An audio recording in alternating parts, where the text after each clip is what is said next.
Hey guys, it's Coffee. Welcome back to Asagao Academy. Let's read some more journal entries. Okay. Dear Diary, I have never been so completely and utterly humiliated in my life. Dear Diary, Jared took the blame for me. For us.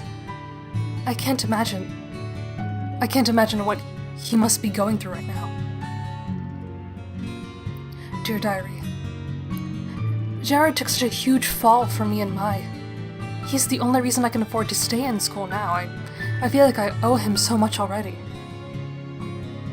Yeah, so a lot happened last time, between us failing the fashion show and getting drunk and Jared taking the blame for sneaking alcohol into the school.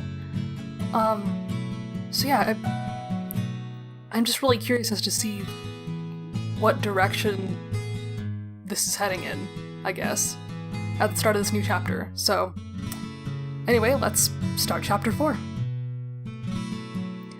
I was not eager to head to class the next day. The fashion show, combined with my glorious encore immediately following, filled me with embarrassment and horror. I walked through the doors of Poppy Hall so early that morning I didn't even think Mai was awake. Consequently, the halls were mostly deserted, excepting the odd student who looked away when they saw me coming. I reached the door of my classroom with a sigh before an odd flicker of movement caught my eye. Jared was standing behind a row of lockers. And then another one, further down the hall. Like this, he darted between locker groups, heading for the staircase to the 3rd floor. Jared. He jumped. Why, yes. Hana. Oh, Hana, it's you. He put his hand over his heart, wheezing. Thank God it's just you. How are you? He leaned against a neighboring wall, flipping his hair dramatically. I'm fine. Nice. That's great. That's great. There's a creak down the hall as the stairwell door opened. Students were now starting to trickle into the hallways, and Jared followed them with his eyes. Yeah, I was thinking that, and along the lines of that, I agree, right? Yeah. What the hell is going on? Jared, I'm not saying anything. Perfect. How wonderful. Irritated, I grabbed his chin with my hands and turned him to face me. Hey! Jared, come back down to earth, please. Nobody's going to be thinking about you. A few students passed by, whispering and giggling. Jared sighed. If that doesn't look like they're talking about me, what does? You would think anybody was talking about you at that rate. All they would have to be doing was talking. You can't tell me no one is seriously going to be talking about how Jared, the model student, is secretly an alcoholic. I wrinkled my nose. He had a point, was the thing, but that also sounded so arrogant. The world doesn't revolve around you. I know that. What kind of idiot do you take me for? I'm not saying you're an idiot. Jared glanced at the door again, and he paled. I looked over my shoulder. Good morning. Oh, hey Sach, what's up? Hey, girl. Sup? Good to see you two survived. I grinned broadly. He grinned broadly, sorry. I chuckled, but Jared shoved his hands into his pockets. Anyway, Jared. I understand. I won't talk to. Don't forget about the meeting after school tonight. We want everybody to be there. You too, Hana. Yeah. Got it. I saluted. Satch waved and went on his way. What? But... Wait, did he seriously think his friends weren't going to talk to him again? Wow. See, I told you so. I'll see you around. Hana, I've gotta go talk to him. I'll see you later. Jared followed Satch up to the classroom, no doubt about to probe him for his opinion on what occurred the night before. I wondered whether he'd tell the truth to them about the alcohol, or whether he'd stick with his original story. Would he tell them about me throwing up? Oh, jeez. I went into class, hiding my face from the people around me, but the conversation I heard... I wouldn't have expected it from him. I know, right? Who knows? Maybe he's some kind of alcoholic. I don't think so. Ugh, but that would make him so hot. He'd be dangerous and everything. A secret bad boy, a dark side. Kakus's eyes flickered. I do not understand this propensity of human mating patterns. Whatever, more from me. It seemed like nobody even remembered my fall. Compared to Jared, I was small news. The same thing happened at lunch, too. Don't trust him as far as I could throw him. I'm not so sure. Yeah, but I don't think they'd be as shady to listen in on our strategy discussions. He stole my favorite Wii remote, though. They were all the same color, there's no way he could have known he was taking it. The group cast a suspicious glance at the hidden block table, where Jimmy had donned a chef's hat and was teaching the rest how to frost cookies. That sounds adorable. They were experiencing varying degrees of success, with Ian producing the cutest smiling cookies and Caddy creating miniatures of dead moose. I don't know. Jared was listening quietly, hardly even eating his food. I couldn't tell whether he was relieved, or whether their failure to address the rumors made him distrust them even more than he otherwise would have. About the fashion show? Yeah! You looked great. I glanced at mine, blinking. Yeah! You really did. Even Josh agreed, didn't you? Josh blushed and turned away. I don't know what you're talking about. But, about my fall? It's exactly what I expected from the likes of you. Haven't had to do that voice in a while, huh? I stared at Shane, unsure whether that was a joke or an insult. His expression didn't change. Nobody cares, Hana, so don't worry. She dug an elbow into my side, a bit painfully. I had the feeling she was shutting me up less out of concern for my feelings and more out of concern for the truth of the situation getting out. I glanced at PPG, who was making faces and staring at the ceiling. Did he know too? Was he going to tell them? Okay. Thanks then. See what I mean? We should just leave the strategy for tonight. Lunch is supposed to be about relaxing. We shouldn't drag work into it.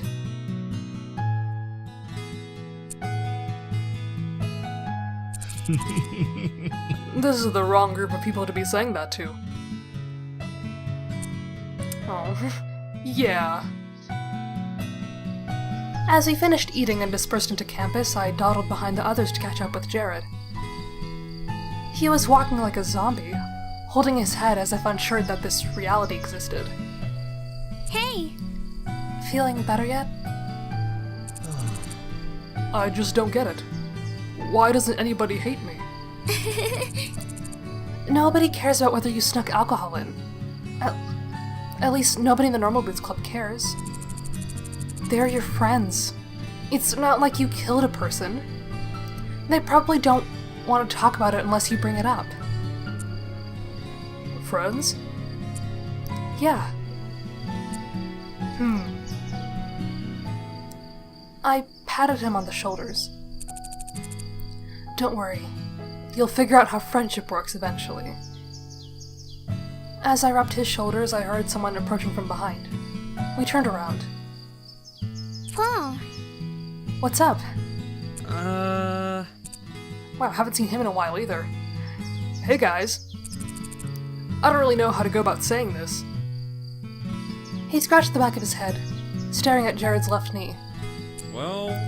So, you know that I'm running for student council president, right? And image is very important to that, right? Oh no. So I don't personally care what you do in your free time. I don't care whether you drink or don't. Like, personally, I just don't give a damn. But some of the students and faculty might care, and it would be bad if I got a reputation for doing things like that. Your reputation might survive, Jared, but I don't have your godlike good looks. I can't afford to have people thinking I'm an alcoholic because of you. So... Because of him? What I'm saying is that I need to spend less time around you. Or I would appreciate it if you could spend less time around me. Us. I feel really bad, man, but that's just how it is. What the hell, Paul? You should be better than this. I turned to Jared in desperation. Right? Tell him, Jared. Jared held up a hand and shook his head. No, it's fine. I get it. Image is everything. Paul sighed, and his entire body relaxing, as if a bowstring was untied. I'm glad you understand, Jared. It's really nothing to do with you. Yeah, it's fine. I get it. I raised an eyebrow, but Paul simply grinned. Awesome. I gotta get to class, can't be late, but I'll see you. He stopped mid-goodbye. I mean, I'll... bye. That sucks. Wow, he dashed off down the lane. The wind blew through the trees above us, stirring small flakes of dirt that speckled my socks. Jared turned to me with a half-hearted smile. I knew they wouldn't really accept me. Is that really what you're taking from this? You saw it happen. You're cherry-picking the worst possible things to reflect your inaccurate outlook. It just happened. You can't tell me I'm making it up. It has nothing to do with your friendship. He said it was image only. Yeah, and my image is the only thing he seems to care about. Wait, you think Paul is using you? I don't know. I don't know. I didn't say that. But you're not taking it back either. Yeah, well... I stared at him. You're kidding. Jared shrugged. Class is starting soon, isn't it? It is. We should get to it then. Fine. I'm going ahead. I shouldered my bag and stalked off. I made it to class in the nick of time, right as the bell chimed, and sat at my desk with a mixture of fury and sadness in my heart. Paul shouldn't have done that. I almost didn't believe he actually did, but Jared's selective attention to the very worst interpretation and signal from every situation was filling me with rage. I didn't understand why either. Sure, it was annoying that he was behaving like that, but it shouldn't be causing this extent of anger. What was going on? When class ended, I started walking out with Mai, but... Hana! Hana, where are you going? We have practice today in the library, remember? I glanced at Mai, who shrugged. I should get some extra volleyball practice in. I've been slacking off recently anyways. Okay. Right. Let's go. Shane and I headed past the tables of gossiping, frustrated sleeping students and into the back of the room. There, at a table to the right, sat the Normal Blues Club, or most of them. As I scanned the familiar faces, I noticed two things. One, everybody seemed stressed beyond belief. Two, Jared and Paul were nowhere to be found. As Shane and I set our bags on the table, I soon found out why. Asked you not to come, so I expected you not to be here. Can handle not being around in public, but this is the library and no one comes to the cooking and new age sections. And also, isn't this a team meeting? They should at least be able to associate over being in the same club. I saw a flash of green from between a few books across the way. Jared and Paul were arguing a few bookcases over, but despite this, their voices could be heard as clear as day. Satch glanced back at them. If they don't keep it down, the librarian is going to come and kick us all out. Trust me. That's okay. We can just meet in the club room, right? The teacher is using it for class prep today, so we won't be able to. Oh, can't you do something? You work here. No. I'm not. That situation is between them. I won't take sides. No one is going to see. But if they do... But it won't happen. You can't know that it won't. You can't know that it will. The two were going in circles. If anything, this would hurt Paul's reputation more than being seen with Jared. Well, we all came here for a reason, and just because those two are being idiots doesn't mean we have to waste our time. He's right. They'll sort out their business. In the meantime, we have strategy to discuss. I watched the flashes of movement between the bookcases. But... I'm not one for conflict, but we can't leave them like that, can't we? They're going to hurt us as a group. Well... If we get involved, it'll only get worse. I agree with Shane. We can at least tell them to take it somewhere private. They're almost done, it'll be fine. I slapped my hands over my face, rubbing my temples. First Paul and Jared, now this? As the argument back and forth got more heated, both sides separating themselves into thick categories, time wore on. I glanced at Josh, the only one who was staying quiet. He shrugged at me. Finally, I stood. Guys! The others stopped mid-sentence, glancing at me.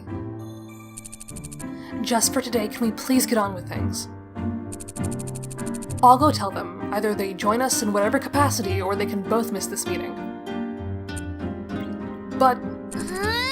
No! I don't want to hear it. I've had a very frustrating day. So, either we sit down and do the strategy meeting, or I will find a carton of eggs and smash them all across your faces. Good. Josh, start the meeting. I'll go talk to the other two.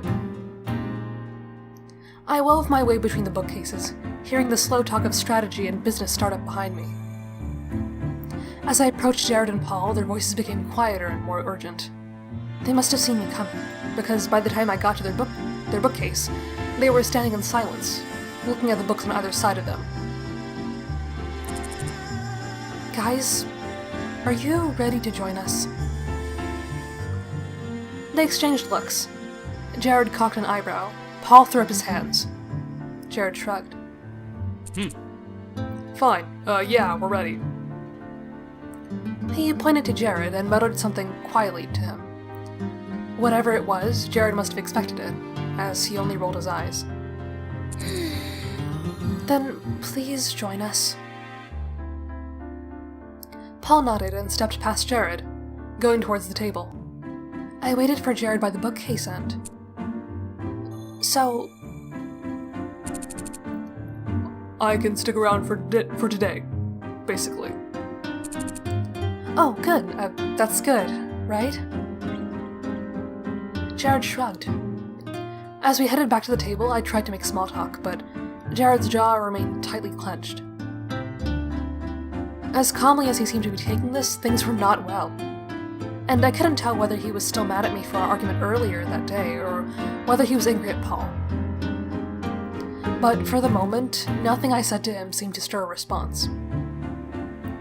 We made it to the table and resumed our seats.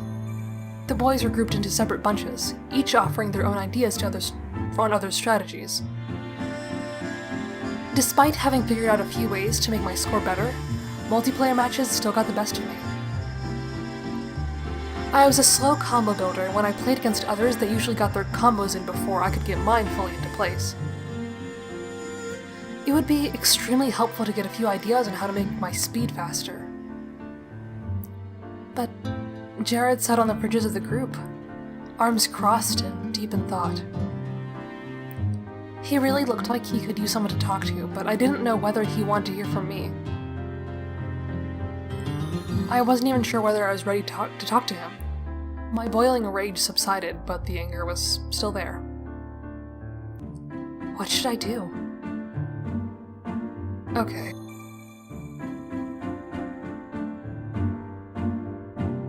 I know this might be taking a risk, but I'm inclined to keep practicing, and I don't know, something tells me that, like, yeah, it might hurt the relationship, like maybe Jared might get the impression that we don't care about him, or his feelings or something, like if we're trying to, participate in the meeting instead of comfort him, or whatever, but honestly, I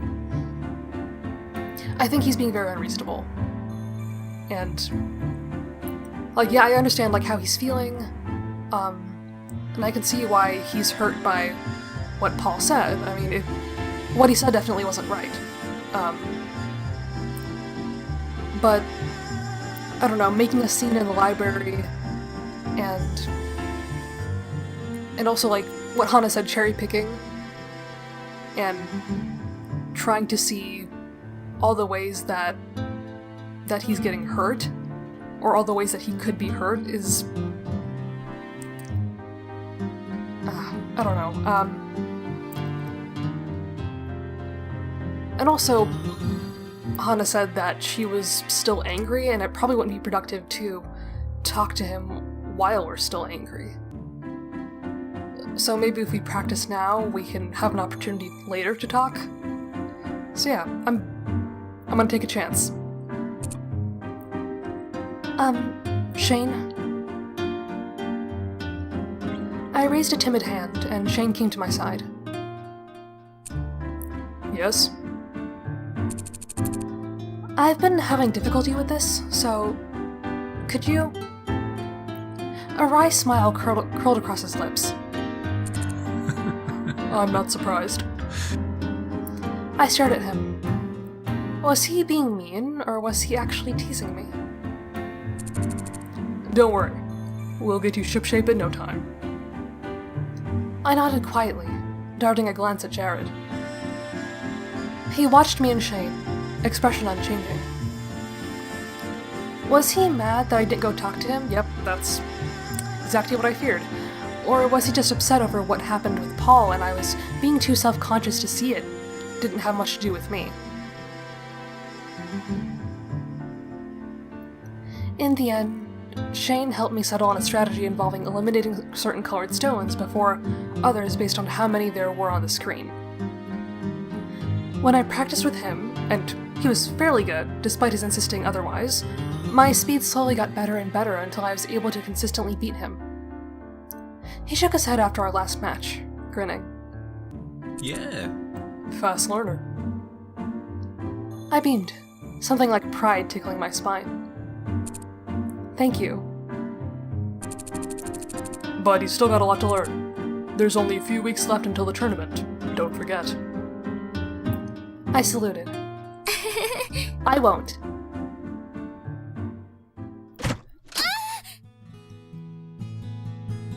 Bye!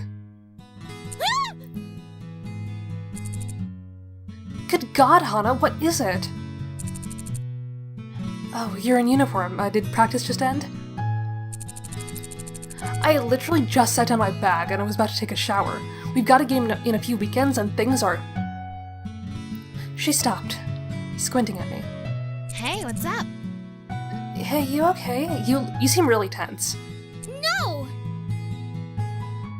I collapsed onto the ground, face down. Mai stood over me.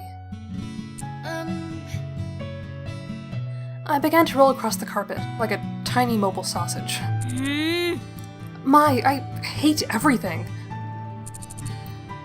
Did you have another fight with Jared? I explained the entire situation to her, from the incident early this morning up until the practice session we just had. When I was finished, I put my face into my hands. My dating sucks.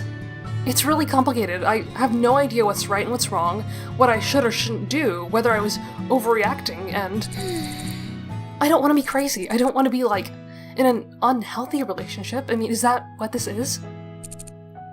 I just don't know. Mai sat next to me, putting an arm around my shoulder. Well, I can tell you that you're certainly not in a really good spot right now, but all relationships go through rough patches. Realistically, something like this is bound to happen in any relationship. It's a matter of whether you can overcome it. Or whether you even want to, I guess. Is it? She shrugged. There's no real good answer. That's why relationships are so hard. Half the time it's a matter of perspective. Wow, that's basically this entire game in a nutshell. Jared's finally stepped out of line more than a few times. But from his angle, I'm sure you have too. But I shut my mouth.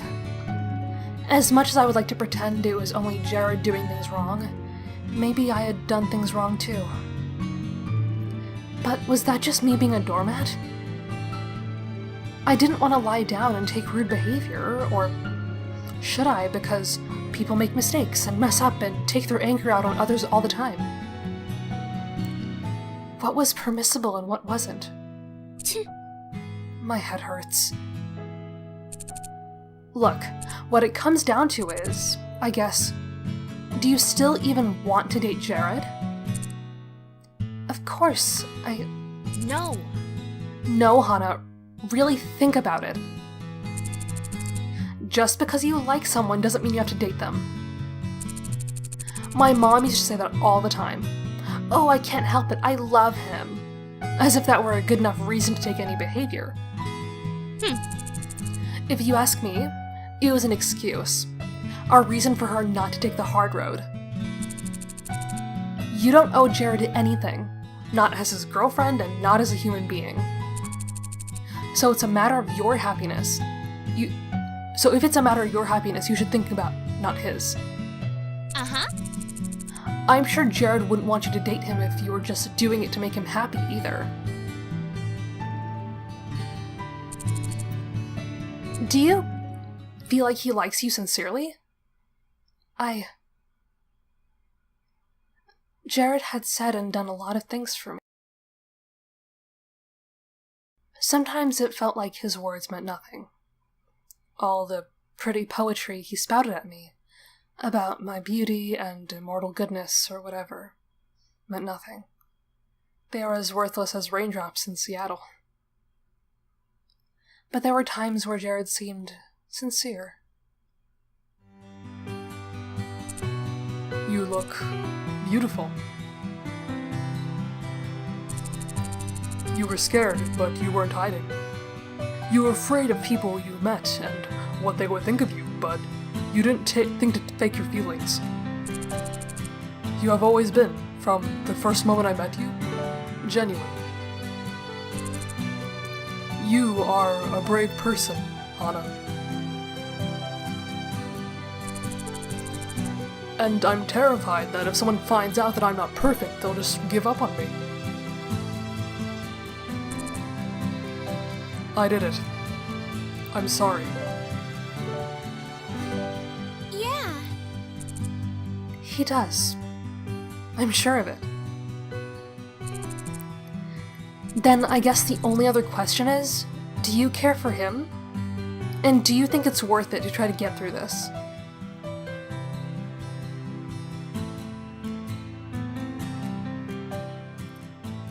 Day faded into night as I turned the situation over and over I cared about Jared. I really did. Perhaps it was a question of commitment then, not one of right and wrong. Even if Jared was being a butt, he needed someone's help. This was basically his worst fear coming true. Was it any wonder he became completely irrational when dealing with it? His irrationality and insistence on seeing things in the worst light possible was what angered me more than anything he said to me. It was clear that what he said to me, even including throwing me under the bus, wasn't truly how he felt about me. It wasn't good. It wasn't excusable, but it wasn't the truth of the situation. More important than whether he did it once was whether he did it again. And I couldn't treat him as if he had already messed up, or else that would make a self-fulfilling prophecy. But if I wanted to stick around, I had to learn how to deal with the excruciating drama king shtick.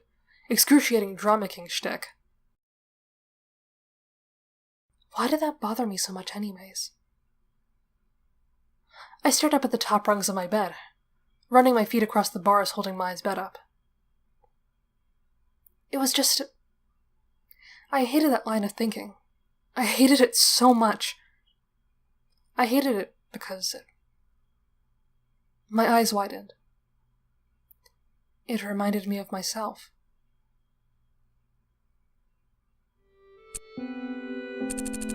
Hana, why don't you try going to school today? I'm sure things will get better if you just try. No. Hana. I shot a glare at my father from across my messy bedroom. Don't you have work to do?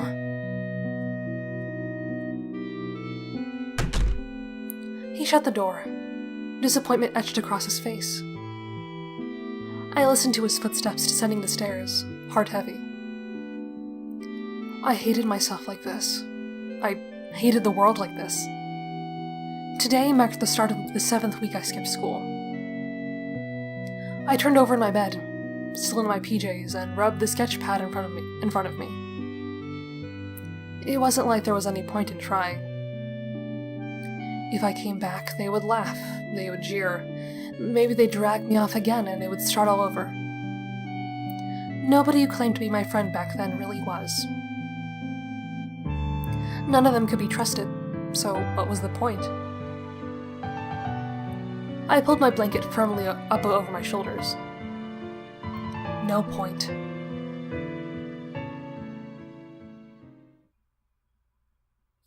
Just thinking back to that year filled me with self-loathing. Anger, guilt, frustration. I wanted to go back and strangle myself. What are you doing? Can't you see how hard your father is working? Can't you see... But what was the use? That Hana was... gone, wasn't she? I guess. I was afraid of her coming back. And Jared was a reminder of that version of myself that was never far away. But back then, what I wanted more than anything was a friend. Not someone to tell me how wrong I was. Deep down I knew how wrong I was and how stupid I was being. But at the time I felt like I couldn't help it. I was hurt, and I needed help to overcome it. Help that I got. From Asagao, from Mai, from the Normal Boots Club,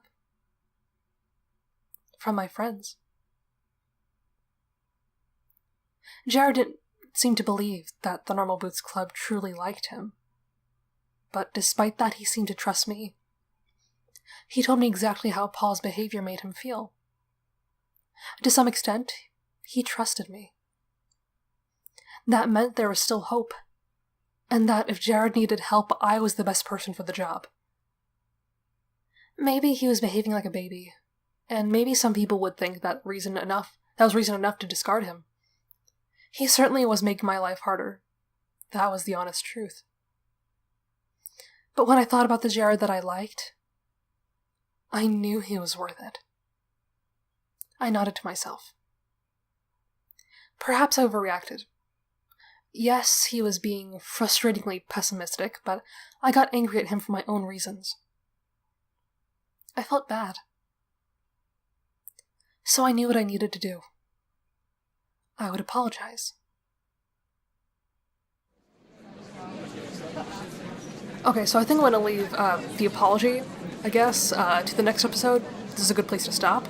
I'm still really worried about that choice, about whether to talk to Jared or not, because I also remembered that, I took the opportunity to practice with Ian in Shane's room, and that may or may not have helped me win the tournament.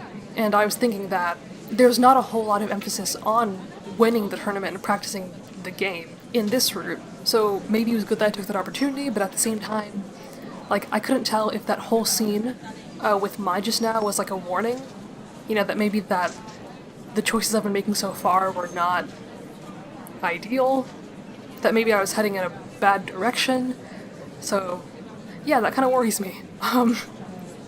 But maybe we'll get that cleared up soon.